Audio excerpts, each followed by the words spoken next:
Hai, what's up everyone? Di video kali ini gue mau share biaya tempat tinggal gue selama di Glasgow. Yang menurut gue ya, kalau ditabung itu bisa beli motor di Indonesia. Tapi sebelumnya, gue mau share terlebih dahulu fasilitas apa aja yang gue dapat sebagai penyimbang harga. Oke, jadi teman-teman, sekarang gue tinggal di Kyle Park House. Ini salah satu student accommodation di Glasgow yang dikelola oleh United Student. Jadi United Student ini merupakan salah satu penyedia akomodasi mahasiswa terbesar di UK, khususnya ada di Glasgow. Nah, di sini mereka itu nawarin beberapa tipe kamar. Yang pertama itu di mana ada studio room, yang semuanya itu private. Yang kedua ada juga ensuite room, di mana kamar sama toilet itu udah disatuin, tapi dapurnya itu masih di-sharing sama flatmates. Dan sekarang gue sendiri ambil yang ensuite room. Oke, jadi ada beberapa fasilitas yang ditawarkan oleh student accom ini. Yang pertama di sini ada reception room. Ini biasanya buat nerima tamu atau sekedar duduk santai kayak baca buku atau main game. Dan di sini juga disediakan minuman kayak kopi, teh, sama susu, tapi kita di sini harus self service. Dan yang paling penting di sini adalah semua paket delivery yang kita pesan online itu biasanya ditaruh di ruangan ini.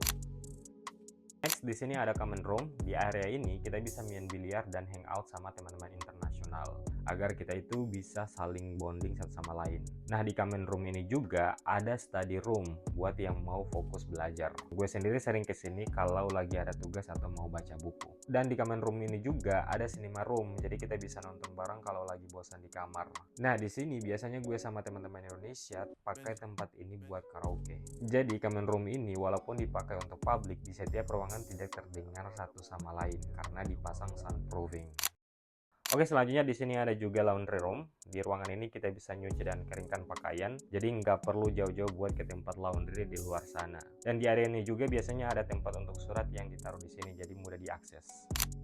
Oke, sekarang ini kamar gue ensuite room. Jadi kamar sama toilet itu private, tapi dapurnya itu di-sharing sama flatmates. Menurut gue ini balance, masih punya privacy tapi nggak semahal studio room.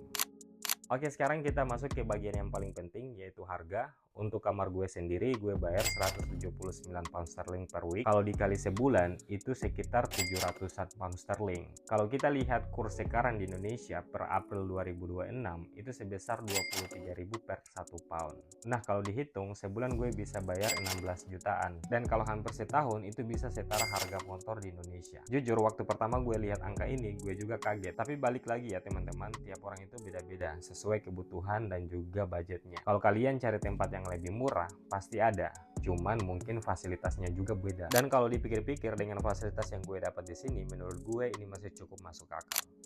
Oke teman-teman, terima kasih banyak yang udah nonton video kali ini dan video sebelumnya dan sudah support channel ini. Kalau kalian mau tanya-tanya soal Glasgow atau Scotland, nanti kalian komen di kolom komentar. Dan jangan lupa subscribe kalau belum. Dan kita ketemu di episode berikutnya.